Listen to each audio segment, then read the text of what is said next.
I just wanted to give a quick lesson this week on replacing your tempo with other musical qualities. So I've been doing some master classes recently and adjudicating. I was just in Calgary, for example. And one of the things I brought up a number of times in these different sessions was that if you lower your tempo, you can replace that tempo with other musical elements. So if we put tempo too high up on a priority, we have to be careful because there's other musical qualities. There's legato and there's dynamics and there's phrasing and there's all these things. So if your tempo's way up here and you lower it a little bit, your piece is not necessarily going to be worse, right? It's not bad to lower your tempo, but if you lower your tempo, maybe you can increase other musical qualities. And we have to make sure that we create a balanced graph of different musical qualities. We can't have tempo up here and legato down here. It has to be more evened out, right? And like sustain can't be below dynamics and tempo either. We have to balance it all together. So we might lower some things and raise other things until we have a balanced musical experience. So for example, let's say a student is playing Tárrega's Lágrima, and they're playing it with a real fast tempo for whatever reason. And they're a little bit detached.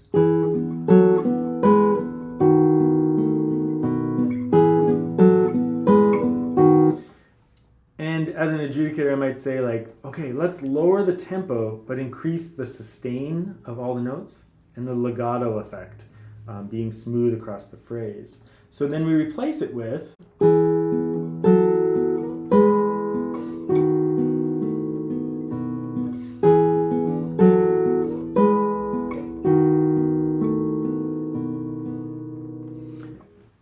now, then the student can see like, oh, okay, so it does sound better in some ways, but maybe I went too far. Maybe that was too sentimental.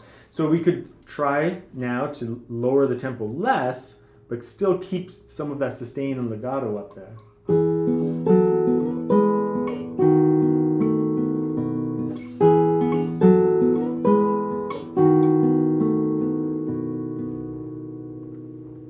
And for an experiment, we could go super slow and we try to replace it as much as possible, which might not be appropriate for the piece, but we could try it as an experiment.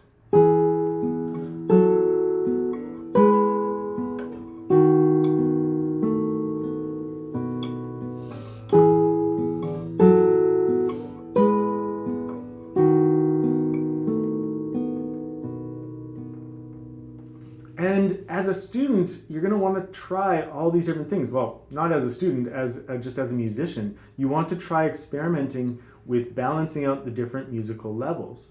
Maybe one thing we could also do there is add more dynamics, so we could start softer.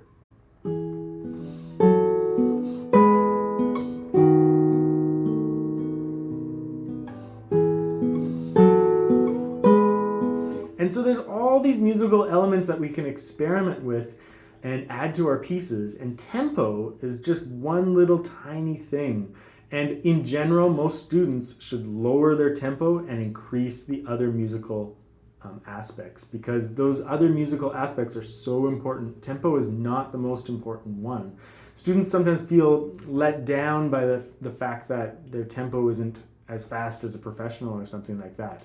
But remember, professionals don't think like that. They think of a balanced musical approach. And although their tempos might be fast, they're still thinking in terms of how well it's balanced with their legato and stuff like that.